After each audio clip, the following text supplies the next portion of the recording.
फक्त एक सुधारणा याच्यामध्ये सांगतो, शिवसेना शिंदे गट नाही, असली शिवसेना आपल्या जवळ आहे, तो उबाठा गट आहे. आणि राष्ट्रवादी अजित पवार गट नाही, असली राष्ट्रवादी आपल्यासोबत आहे, तो शरद पवार गट आहे. एवढं पुढच्या वेळी लक्षात ठेवायचं. धन्यवाद साहेब, धन्यवाद. आपण त्याचं विश्लेषण दिलं. आजच्या या आपल्या विजय संकल्प सभेमध्ये मंचावर उपस्थित असलेल्या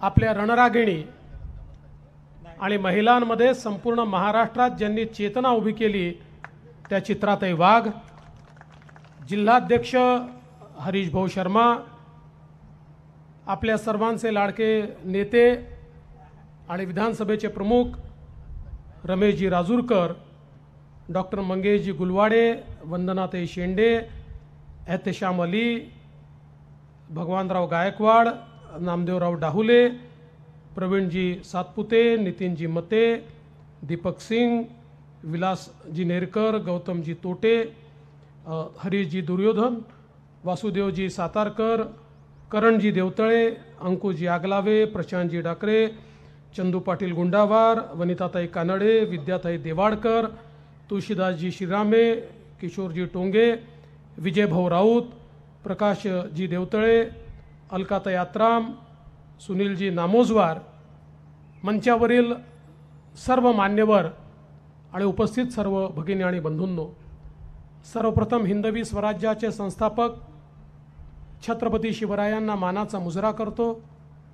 भारतीय राज्यघटनेचे शिल्पकार भारतरत्न डॉक्टर बाबासाहेब आंबेडकर यांना मानवंदना अर्पित करतो आणि खऱ्या अर्थानं स्त्री शिक्षणाची मुहूर्तमेढ करणारे थोर समाज सुधारक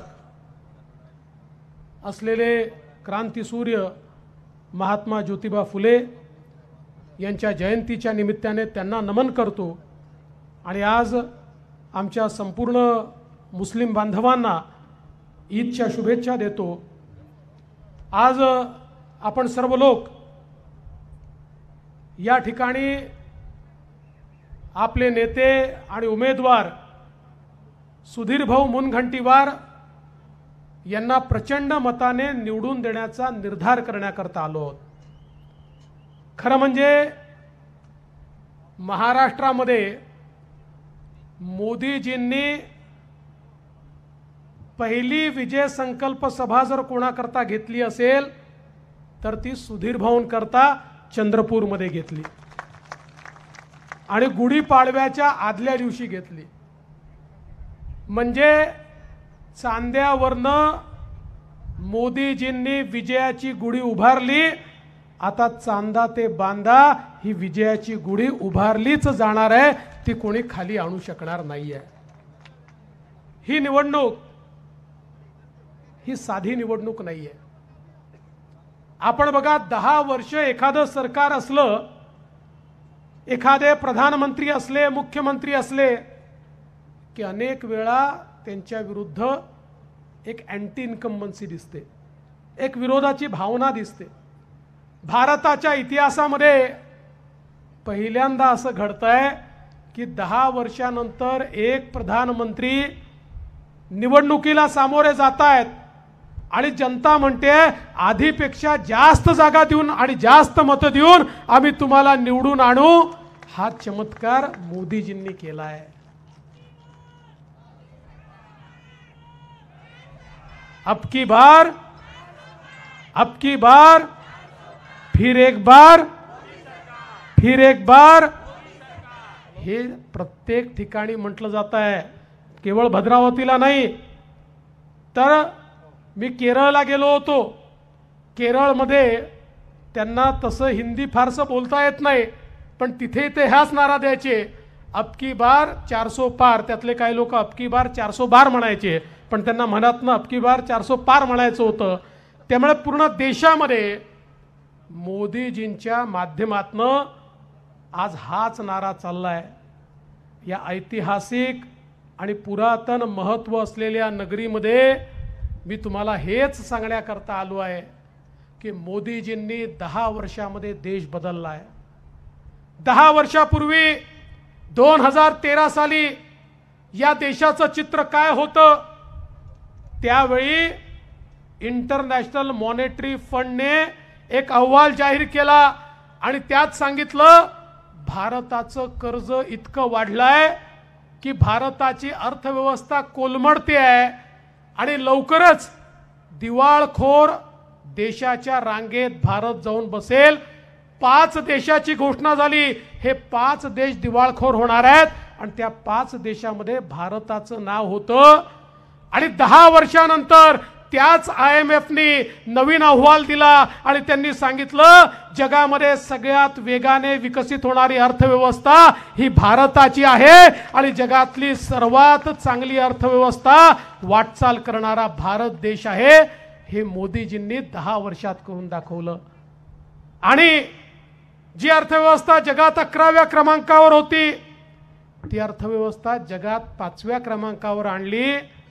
आणि मोदीजींनी सांगितलं तुम्ही 3री टर्म द्या, मी जगातली 3री सगळ्यात मोठी अर्थव्यवस्था तयार करतो. आणि हे करत असताना चमत्कार काय आहे?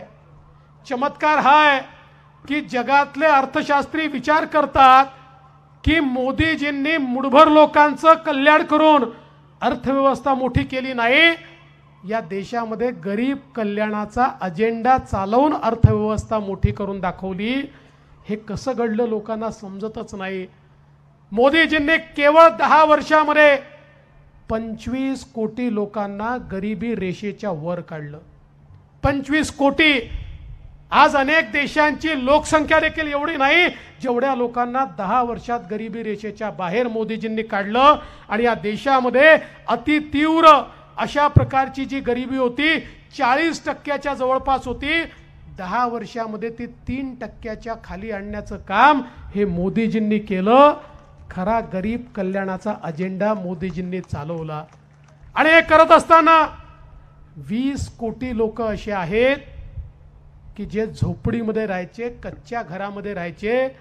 या 20 कोटी लोकांना स्वतःचं पक्कं घर हे मोदीजींनी मिळवून दिलं. आणि आपण बघा हे लोक कोण आहेत?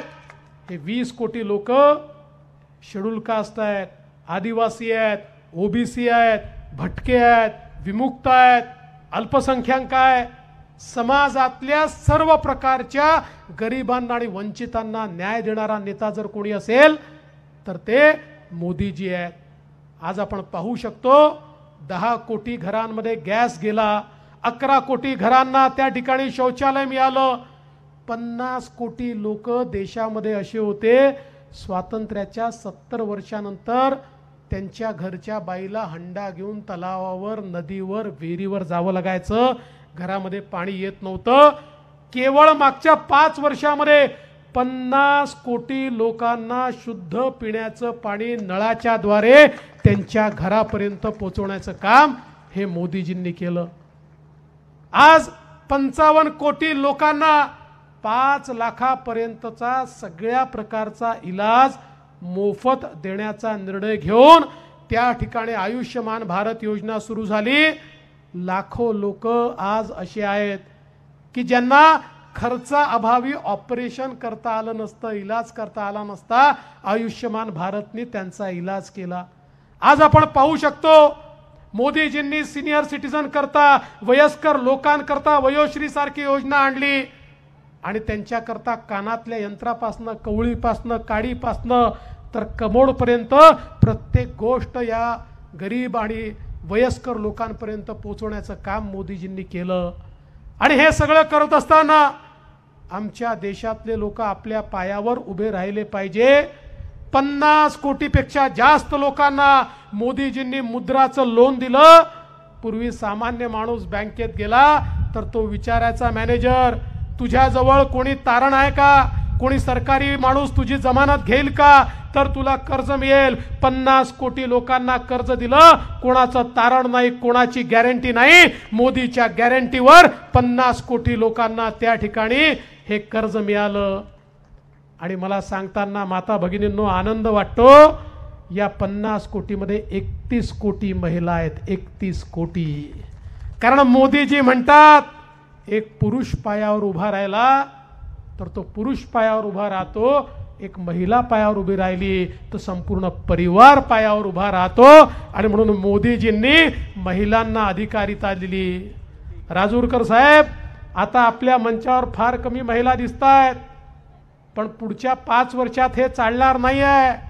5 वर्षांनी या अर्ध्या मंचावर महिला बसवाव्या लागणार आहेत, कारण आता मोदीजींनी महिलांना लोकसभेत आणि विधानसभेतही आरक्षण दिलंय. कारण मोदीजी म्हणतात, महिलांना जोपर्यंत आम्ही आर्थिकदृष्ट्या, सामाजिकदृष्ट्या, शैक्षणिकदृष्ट्या, राजकीयदृष्ट्या सबळ करणार नाही, तोपर्यंत विकसित भारत तयार होऊ शकत नाही. आणि म्हणून मोदीजींनी एकीकडे गरीब कल्याणाचा अजेंडा चालवला आणि दुसरीकडे मोठ्या प्रमाणात इन्फ्रास्ट्रक्चरचं काम झालं.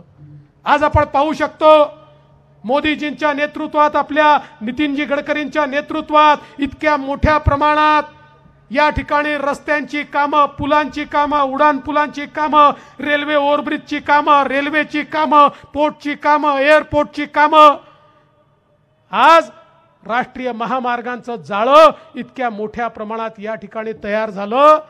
तुम्ही विचार करा, काँग्रेसच्या UPAच्या काळात देशामध्ये इन्फ्रास्ट्रक्चरवर वर्षाला 1 लाख कोटी खर्च व्हायचे. मोदीजींच्या काळात 12 लाख कोटी वर्षाला त्या ठिकाणी होत आहेत. म्हणजे 12 पटीने या सगळ्या इन्फ्रास्ट्रक्चरचं बजेट मोदीजींनी या ठिकाणी वाढवलं. आज आपण पाहू शकतो, मोदीजींनी OBC समाजाकरता या ठिकाणी वेगवेगळ्या योजना सुरू केल्या आणि विशेषतः मायक्रो OBC 12 बलुतेदार आमचा जो समाज आहे, या समाजाला ट्रेनिंग दिलं पाहिजे, त्याला कर्ज मिळालं पाहिजे, त्याला त्या ठिकाणी सक्षम होता आलं पाहिजे आणि यांत्रिकीकरणाच्या माध्यमातून पुढची पिढी सक्षमतेनं पारंपरिक व्यवसाय करू शकली पाहिजे. याकरता 20,000 कोटी रुपये मोदीजींनी दिले. आमच्या आदिवासी समाजाकरता, आमच्या अनुसूचित जमात समाजाकरता वेगवेगळ्या योजना मोदीजींनी केल्या. आज आपण बघा, खऱ्या अर्थानं OBC करता काम करणारे कोणी असतील तर ते मोदीजी आहेत. देशाच्या इतिहासामध्ये सर्वाधिक OBC मिनिस्टर बनवण्याचं काम देखील मोदीजींनी केलं. आज देशाच्या मंत्रिमंडळात सर्वाधिक OBC मंत्री आहेत आणि OBC समाजाला पहिल्यांदा संवैधानिक आरक्षण देण्याचं काम देखील मोदीजींनी केलं. मोदीजींनी या ठिकाणी मागासवर्ग आयोग तयार केला. आपले हंसराज भैया त्याचे अध्यक्ष आहेत. हा आयोग साधा सुद्धा आयोग नाही आहे. आमच्या संविधानामध्ये OBCंना आरक्षण देण्याची तरतूद होती, आयोग बनवायची तरतूद होती, पण ते करण्यात आलं नव्हतं. ते मोदीजींनी करून आमच्या OBCच्या आरक्षणाला संवैधानिक दर्जा देण्याचं काम हे त्या ठिकाणी मोदीजींनी केलं. आणि म्हणून आज प्रत्येक समाजाकरता, प्रत्येक व्यक्तीकरता मोदीजींनी काम केलंय. एक मजबूत भारत मोदीजींनी तयार केलाय. आज आपण पाहू शकतो, आपलं हे शहर ऑर्डिनन्स फॅक्टरीचं शहर आहे. ऑर्डिनन्स फॅक्टरी, आज या ठिकाणी वेगवेगळ्या प्रकारचे इक्विपमेंट तयार होतात. 2013 सालापर्यंत आमच्या ऑर्डिनन्स फॅक्टरीमध्ये अतिशय लिमिटेड अशा प्रकारचे इक्विपमेंट आम्ही तयार करायचो. पण मोदीजींनी गेल्या 10 वर्षामध्ये मेक इन इंडिया आणला आणि सांगितलं, आता शस्त्रास्त्र इम्पोर्ट करायचे नाही, आयात करायचे नाही, आमचे शस्त्रास्त्र आम्ही बनवू. आणि आज परिस्थिती अशी आहे, 10 वर्षानंतर भारत केवळ आपले शस्त्रास्त्र बनवत नाहीये, आम्ही ते बनवतोय, ते एक्सपोर्टही करतोय. 100 देशांमध्ये आज भारताने बनवलेले वेगवेगळे अस्त्र जात आहेत. आज आमचं फायटर जेटही आम्ही तयार करतो, आमची सबमरीनही आम्ही तयार करतो, आमच्या त्या ठिकाणी युद्ध नौका देखील आम्ही तयार करतो. हे आपण आज करून दाखवलं. आणि भारत किती सक्षम झाला बघा. आता भारतामध्ये जे केवळ अमेरिका आणि रशियाकडे होतं, आता भारतामध्ये मोदीजींच्या नेतृत्वात असं मिसाईल आपण तयार केलाय की या भारतातनं 7,000 किलोमीटर दूर कुठल्याही देशातलं कुठलंही टार्गेट हे त्या मिसाईलच्या माध्यमातून उद्ध्वस्त करता येतं. इतकी ताकद आज भारताने या ठिकाणी तयार केली आहे. त्यामुळे पाकिस्तान किंवा चीन देखील भारताकडे वाकडी नजर करून पाहू शकत नाही, असा मजबूत भारत माननीय मोदीजींनी तयार केला आहे. बंधू भगिनींनो, का मी सांगतोय, ही ग्रामपंचायतची निवडणूक नाही आहे, नगरपालिकेची निवडणूक नाही आहे, जिल्हा परिषदेची नाही आहे, ही महानगरपालिकेची नाही आहे, ही विधानसभेची नाही आहे, ही लोकसभेची निवडणूक आहे, देशाचे पंतप्रधान निवडण्याची निवडणूक आहे। या ठिकाणी केवळ 2 खेमे तयार झाले आहे। एका खेम्याचं नेतृत्व मोदीजी करतायत, दुसऱ्या खेम्याचं नेतृत्व राहुल गांधी करतायत। सुधीर भाऊंना जेव्हा आपण मत देतो, मत थेट मोदीजींना मिळतं आणि काँग्रेसचं बटन दाबलं की मत राहुल गांधींना मिळतं। मला सांगा, मत कोणाला द्यायचं आहे? कोणाला द्यायचं आहे? कोणाला प्रधानमंत्री बनवायचं आहे? कोण देशाचं नेतृत्व करू शकतं? कोण देशाचा नेता आहे? कोण देशाचा विकास करू शकतो? कोण देश सुरक्षित ठेवू शकतो? अरे मग मोदीजी ठेवू शकतात तर इतर विचार करण्याचं कारण काय आहे? या ठिकाणी कमळाचं बटन हे तुमच्या भविष्याचं बटन आहे, तुमच्या भवितव्याचं बटन आहे, तुमच्या येणाऱ्या पिढ्यांच्या कल्याणाचं बटन आहे। हे मोदीजींचं बटन आहे। हे मोदीजींचं बटन सुधीर भाऊच्या रूपाने आपल्याला मिळालेलं आहे। बंधू भगिनींनो, मी उमेदवारांची तुलना करणार नाही, करण्याचं कारण नाही, ताईंनी सांगितलंय, पण एवढं सांगू शकतो, 25 वर्ष विधानसभेमध्ये सुधीर भाऊंसोबत मी काम केलंय आणि एखादा पार्लमेंटेरियन असावा तर तो सुधीर भाऊ सारखा असावा। त्यांचा अभ्यास, त्यांचा व्यासंग, एकेका विषयाची माहिती, विकासाची त्यांची दिशा, त्यांची दृष्टी, मी तुम्हाला निश्चितपणे सांगू इच्छितो, या महाराष्ट्रामध्ये विकासाची दृष्टी असलेले फार कमी लोक आहेत।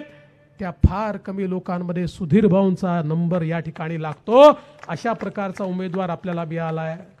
देशाच्या लोकसभेमध्ये चंद्रपूरवणी मतदारसंघाचं नेतृत्व कोण करू शकतं? सुधीर भाऊंसारखा व्यक्ती सक्षमपणे करू शकतो। मोदीजींच्या विकासाला जमिनीवर परिवर्तित करण्याचं काम कोण करू शकतो? ते सुधीर भाऊ करू शकतात। ती ताकद सुधीर भाऊंमध्ये आहे। पालकमंत्री म्हणून सुधीर भाऊंनी केलेलं काम आपण पाहू शकतो। ज्या प्रकारे त्यांनी एक प्रकारचा कायाकल्प करून दाखवला, जर त्यांना मोदीजींची साथ मिळाली तर मला हा विश्वास आहे की एक मोठं परिवर्तन सुधीर भाऊ करू शकतील। केवळ वक्तृत्व नाही तर कर्तृत्व देखील त्यांच्यामध्ये आहे। वक्तृत्व आणि कर्तृत्वाचा संगम त्यांच्यामध्ये आहे। विकासाची दृष्टी त्यांच्याकडे आहे आणि मग दुसरा विचार करण्याची आवश्यकता नाही आहे। बंधू भगिनींनो, मोदीजी आणि सुधीर भाऊ एक असं कॉम्बिनेशन आहे की या कॉम्बिनेशनला कोणीही पराजित करू शकत नाही। मी तुम्हाला एवढीच विनंती करण्याकरता आलो आहे। आज विकसित भारताकडे आपल्याला जायचं आहे। मोदीजींनी काय सांगितलं माहिती आहे ना? मोदीजी म्हणाले, पिछले 10 साल तो ट्रेलर था, पिक्चर अभी बाकी है। पुढच्या 5 वर्षामध्ये मोदीजी जे करणार आहेत त्याची कल्पना देखील आपण करू शकत नाही। काही नालायक लोक आहेत जे या ठिकाणी लोकांची दिशाभूल करतात, जाणीवपूर्वक सांगतात 400 पार झाले की संविधान बदलणार। अरे नालायकांनो, या भारताचं संविधान काँग्रेसनी 70 वर्षापर्यंत त्या ठिकाणी जम्मू काश्मीरला लागू केलं नव्हतं। भारताचं संविधान जम्मू काश्मीरला लागू नव्हतं। अरे नरेंद्र मोदी नावाचा वाघ आला, त्यांनी जम्मू काश्मीरला हे भारतरत्न डॉक्टर बाबासाहेब आंबेडकरांचं संविधान हे लागू करून दाखवलं। त्यामुळे बंधू भगिनींनो, अरे मोदीजी तर सांगतात माझ्याकरता गीता, बायबल, कुराण याच्यापेक्षाही महत्त्वाचं संविधान आहे। कारण याच संविधानाच्या माध्यमातून मला गरिबाची सेवा करायची आहे, शेतकऱ्याची सेवा करायची आहे, महिलांची सेवा करायची आहे, वंचितांची सेवा करायची आहे। आणि म्हणून आपल्या सगळ्यांना एवढीच विनंती करण्याकरता आलो आहे, अशी संधी पुन्हा मिळणार नाही आहे। एकीकडे मोदीजी आहेत, सुधीर भाऊंसारखा एक नेता आपल्याकडे आहे। 19 तारखेला कोणताही विचार न करता या ठिकाणी कमळाचं बटन दाबा आणि आपल्या सगळ्या पाहुण्या रावण्याला, आपल्या नातेवाईकांना, मित्रमंडळीला सांगा आपल्याला विकासाची नवीन संधी मिळाली आहे। अरे अशी संधी कधीतरी एकदा मिळत असते। जीवनामध्ये मिळालेली संधी घालवली तर येणाऱ्या पिढ्या विचारतात की तुम्ही संधी होती तेव्हा काय करत होतात। मग आपल्याला सांगावं लागतं थोडीशी चूक झाली, तंबाखू खात होतो, माहितीच नव्हतं त्यावेळेस काय करायचं होतं। त्यामुळे अशा प्रकारची संधी घालवू नका.